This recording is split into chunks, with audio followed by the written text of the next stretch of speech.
La parole est à Madame Carole Grandjean.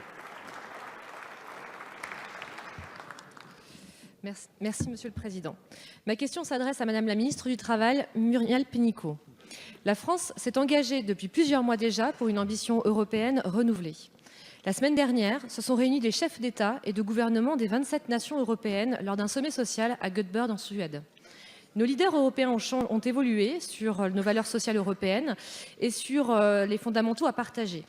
Ce rendez-vous est majeur. Il vise en effet à partager une vision et une ambition forte en Europe pour s'orienter vers la société de demain. Nous avons construit l'Europe avec des intérêts économiques à partager et développer, mais cette évolution et les difficultés de croissance rencontrées ont également parfois conduit à fragiliser nos protections sociales.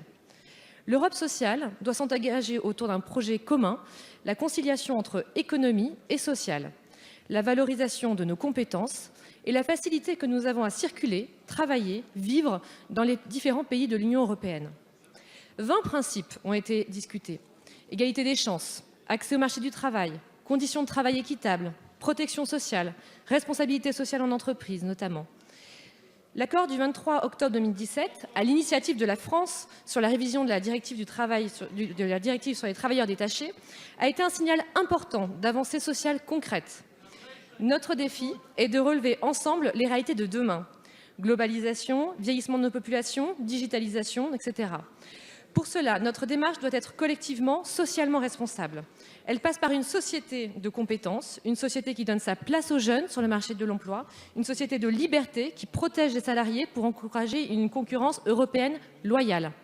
Quelles sont les mesures concrètes que la France compte prendre sur la scène européenne afin que les processus de convergence au niveau monétaire qui a été développé connaissent le même succès au niveau social? Un projet est-il engagé pour la distribution des fonds européens?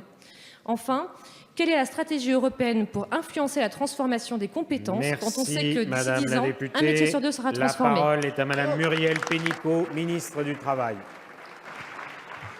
Monsieur le Président, Mesdames et Messieurs les députés, Madame la députée Carole Grandjean, j'ai accompagné le Président de la République à Göteborg en Suède vendredi dernier.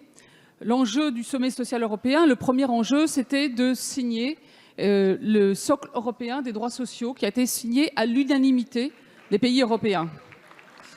À cette occasion, le Président de la République a pu aussi, dans, je dirais, l'esprit de la feuille de route de la Sorbonne, proposer à nos partenaires, à nos interlocuteurs, une feuille de route sociale qui soit plus approfondie et qui aille plus loin.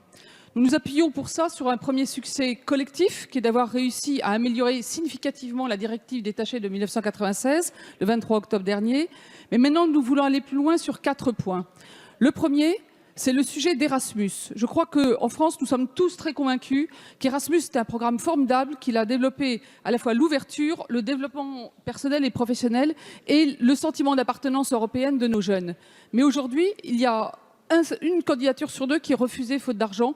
Donc le Président de la République a demandé le doublement du budget et nous avons déjà obtenu depuis quelques jours une augmentation de l'Erasmus+ pour les apprentis. Deuxièmement, le plan d'investissement compétences. Il y a 17 millions de jeunes sans emploi, sans qualification en Europe et il y a 70 millions de personnes qui n'ont pas les compétences de base.